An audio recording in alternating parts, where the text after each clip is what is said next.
আমি বলতে চাই দ্ব্যর্থহীন কণ্ঠে, এদেশে ইহুদি আছে, খ্রিস্টান আছে, বৌদ্ধ আছে, এদেশে হিন্দুরা আছে। হিন্দুরা যদি শিক্ষা প্রতিষ্ঠানে তাদের ধর্মীয় পোশাক পরিধান করে যাইতে পারে, খ্রিস্টানরা যদি নিজস্ব ধর্মীয় পোশাক পরিধান করে যদি শিক্ষা অঙ্গনে যেতে পারে, যদি হিন্দুরা শিখদের পোশাক পরিধান করে, তাদের নিজস্ব ধর্মীয় পোশাক পরিধান করে স্কুল কলেজ ভার্সিটি ইউনিভার্সিটিতে যদি তারা জাতি যেতে পারে, তাহলে আবার মুসলমান বোনরা হিজাব পরিধান করে কেন শিক্ষা অঙ্গনে যেতে পারবে না?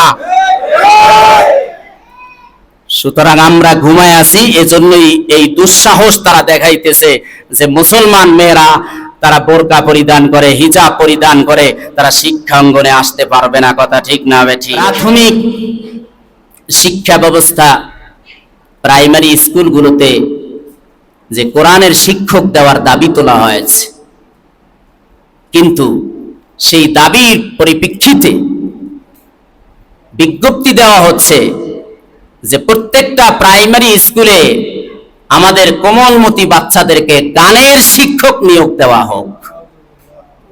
নাউজুবিল্লাহ বাড়ি যায় কইেন, কারণ গান শিখাইতে তো আপনারাও মনে হয় চান, তা না হলে নাউজুবিল্লাহ বললেন না কেন?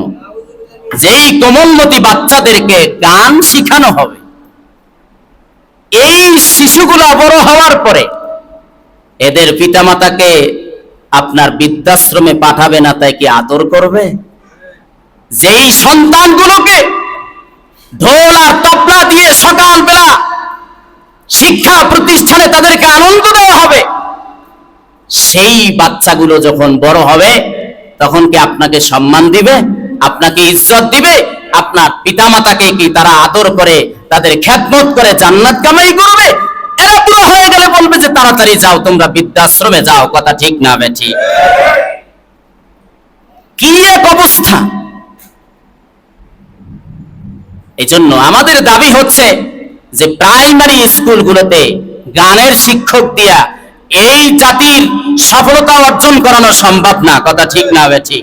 যদি এই জাতির ভাগ্য বদলাইতে হয়, এই জাতির যদি সফলতার মুখ দেখাইতে হয়, তাহলে কোরআনের শিক্ষার কোনো বিকল্প নাই। কথা ঠিক না বেঠিক?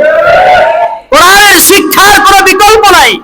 আমরা দেখেছি যে সমস্ত কোমলমতি বাচ্চাদেরকে কোরআন শেখানো হচ্ছে, আমরা দেখতে পাই তারা বড় হওয়ার পরে তাদের পিতামাতা, কোনো আলেমের পিতামাতা বৃদ্ধাশ্রমে নাই। কথা ঠিক না বেঠিক? বৃদ্ধাশ্রমে নাই। মসজিদে চাকরি করে 10,000 টাকা বেতন, ওই 10,000 টাকা বেতন দিয়ে তার বাবা মার খেদমত করে। কথা ঠিক না বেঠিক? তারপরেও তারা বৃদ্ধাশ্রমে তো দূরের কথা, পিতামাতার অবাধ্য হওয়া এটা প্রশ্নই আসে না।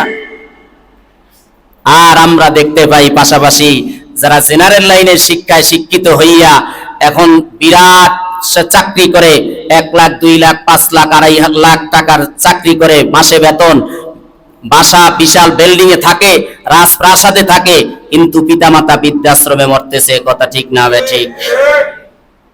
সুতরাং এই জাতির যদি ভাগ্য বদলাতে হয়, এই জাতির জীবনে যদি সফলতার মুখ দেখতে হয়, তাহলে কোরআনের শিক্ষার কোনো বিকল্প নাই। কথা ঠিক না বেঠিক? হাদিসের শিক্ষার কোনো বিকল্প নাই। যদি এই জাতির উন্নতি দেখতে চান, উন্নতি সাধন করতে চান, তাহলে শুধু প্রাইমারিতে না, প্রত্যেকটা শিক্ষা অঙ্গনে কোরআনের আওয়াজ তুলতে হবে। কথা ঠিক না বেঠিক? কোরআনের শিক্ষায় যেই জাতি শিক্ষিত হবে, ওই জাতির সামনে কথা বলার কোনো শক্তি কোনো জাতির হতে পারে না। কথা ঠিক না বেঠিক?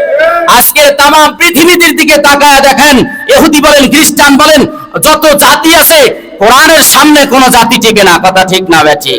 মুসলমানের সামনে কোনো জাতির কোনো কথা চলে না। কথা ঠিক না বেঠিক?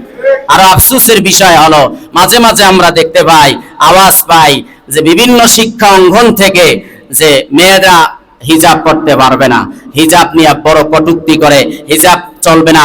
এই শিক্ষা প্রতিষ্ঠানে যদি কোনো মুসলমান মেয়েরা পড়তে চায়, আমার বোনেরা পড়তে চায়, তাহলে হিজাব চলবে না, এই স্লোগান উঠায়। কথা ঠিক না বেঠিক? আমি বলতে চাই দ্ব্যর্থহীন কণ্ঠে, এদেশে ইহুদি আছে, খ্রিস্টান আছে, বৌদ্ধ আছে, এদেশে হিন্দুরা আছে। হিন্দুরা যদি শিক্ষা প্রতিষ্ঠানে তাদের ধর্মীয় পোশাক পরিধান করে যাইতে পারে, খ্রিস্টানরা যদি নিজস্ব ধর্মীয় পোশাক পরিধান করে যদি শিক্ষা অঙ্গনে যেতে পারে, যদি হিন্দুরা শিখদের পোশাক পরিধান করে, তাদের নিজস্ব ধর্মীয় পোশাক পরিধান করে স্কুল কলেজ ভার্সিটি ইউনিভার্সিটিতে যদি তারা জাতি যেতে পারে, তাহলে আবার পারবে না। সুতরাং আমরা ঘুমায় আছি, এজন্যই এই দুঃসাহস তারা দেখাইতেছে যে মুসলমান মেয়েরা তারা বোরকা পরিধান করে, হিজাব পরিধান করে, তারা শিক্ষাঙ্গনে আসতে পারবে না। কথা ঠিক না বেঠিক?